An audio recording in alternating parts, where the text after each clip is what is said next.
iba po tayo. Salamat po sa update kay Tatay Digong sa Ronaldo. Your comment po, Mayor, ongoing sa tungkol po sa ongoing investigation sa flood control projects. So anong basa ninyo dito, sir? Sa tingin po ba ng natin, papapanagot ang mga nasa likod ng katiwalaan kaugnay sa mga sabing proyekto?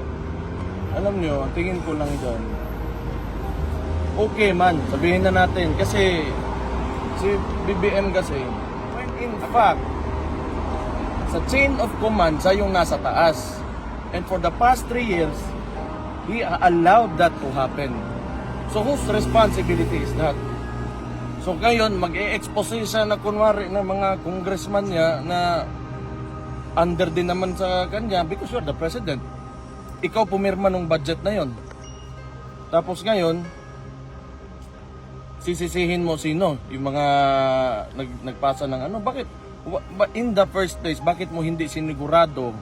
Kasi pinagyabang mo yan sa pangalawang SONA mo na may 5,500 flood mitigation projects ka. Tapos ngayon, nagkaganon. Tapos sisisihin mo yung ibang tao. Ikaw yung presidente. You're the executive ng buong bansa. Responsibilidad mo na yun. If there is someone to blame, that will be him. Okay naman, kasi yung mga ibang politiko ngayon, ginagawa din nilang plataforma. Kasi Magalong, nag-a-align sila, but yung kinakalaban nila are the congressmen. Why not ask, or question the president himself? Correct. Kasi dinadivert tayo dyan sa mga congressman na yan, cooking show ba?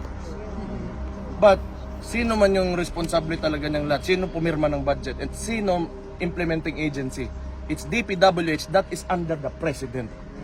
Correct. Mayor, ano masasabi niyo sa sinabi ni ni BBM na useless? Itong mga nakikita niya.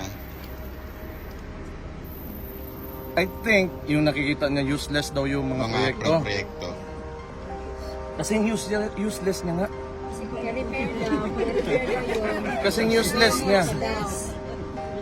Maging useless talaga yan because wala kang directive eh. Dapat simula pa lang ng termino niya, he should have said and instructed everybody, umayos kayo.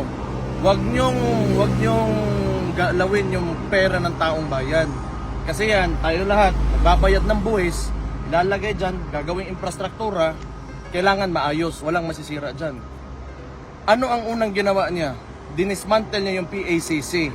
Yan yung watchdog ng corruption. Oh. So, who's responsible na? Siya. So, itong mga nag-iingay ngayon, that is yung sumasakay sa plataforma, kunwari ng presidente na may expose siya, you ask the president himself. He is the only one who can fix this. Hindi yung pagtuturo niya sa mga congress, it will not fix anything. It will not fix anything. And, isa pa, 3 taon na siyang nakangangalang, kaya nangyari yan. So, kaninong kasalanan yan ngayon? It will only happen if you allow it to happen. Ngayon lang na gano'n na, tapos laging tawanan ng utang ibitin buwisit. Next question. Next question. Mayor, di ba sinabi niyo na may kasalanan talaga yung DPWH? Pero bakit kaya sa tingin niyo until now hindi pa niya sinisibak si Secretary Bunoan ng DPWH? Ganito yan. Ang tingin ko lang dyan,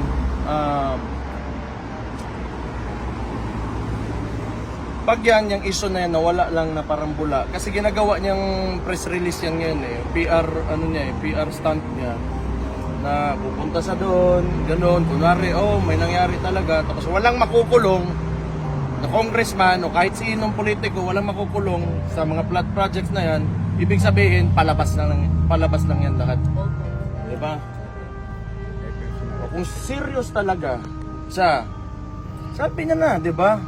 Alam niya, may tinuro na siya, may mga pangalan ng mga kumpanya ng contractors na in-expose niya, then why not file a case?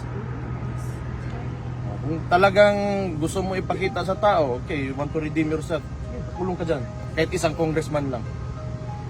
Yung mga nasa Committee on Appropriations po na nag-approve ng mga insertions kung dapat gawin dyan. Yung mga pinakamalalapit sa kanya.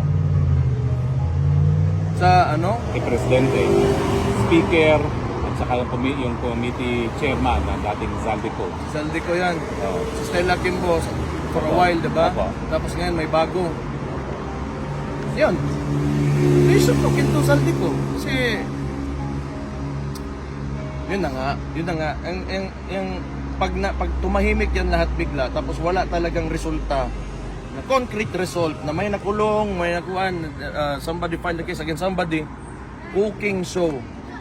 Cooking lang na.